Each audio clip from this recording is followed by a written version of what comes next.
High in the eastern Himalayas, the kingdom of Bhutan is truly special. It's small, surrounded by land, and tucked between China to the north and India on all other sides. Its tough mountains have helped create a culture where people rely on themselves and protect their way of life, with the Himalayas acting like a natural fort. Because Bhutan has been cut off, both politically and physically, it has kept its unique identity, mostly untouched by the outside world.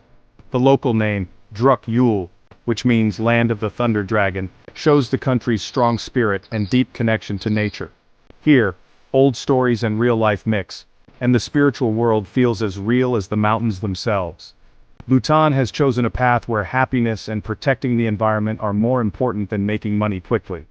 Even though it's between two huge countries, Bhutan's careful way of dealing with others and its dedication to old customs have kept its spirit alive.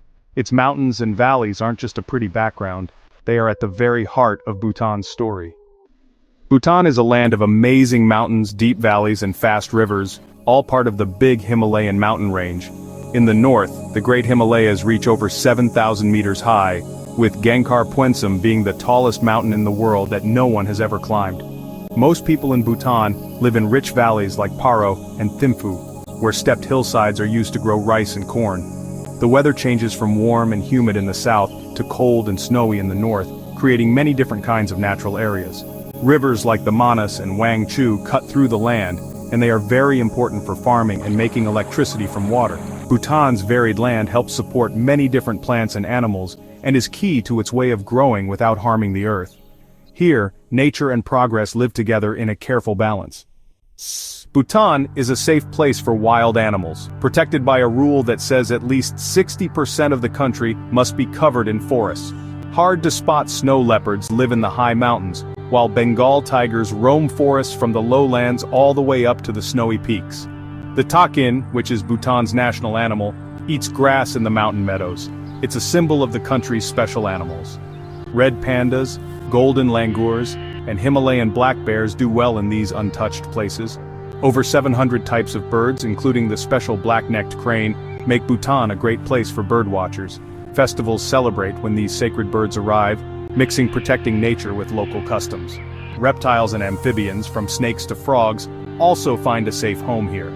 Bhutan's full approach to protecting nature makes sure every animal, big or small, has a place. It's a real-life example of how people and nature can live together in peace.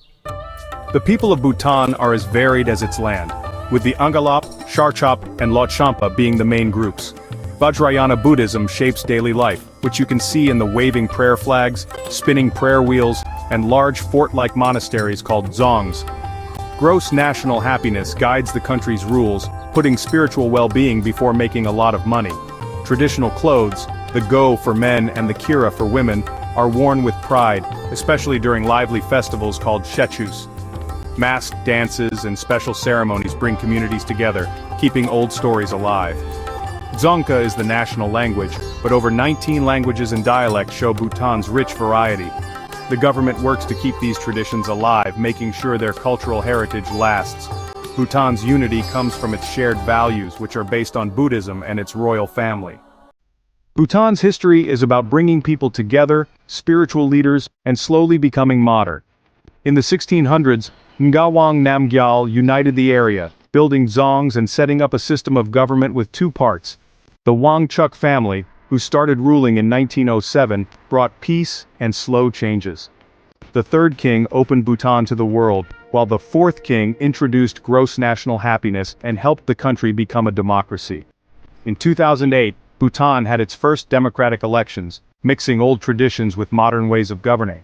Today, Bhutan's economy depends on farming, cutting wood, tourism, and making electricity from water. The country's goal is to balance making money with protecting its environment and culture. Bhutan's journey gives hope. It's a country embracing the future without losing its true self. If you like this video, please subscribe, like, and share. And click the playlist above to watch more videos. Thanks for watching.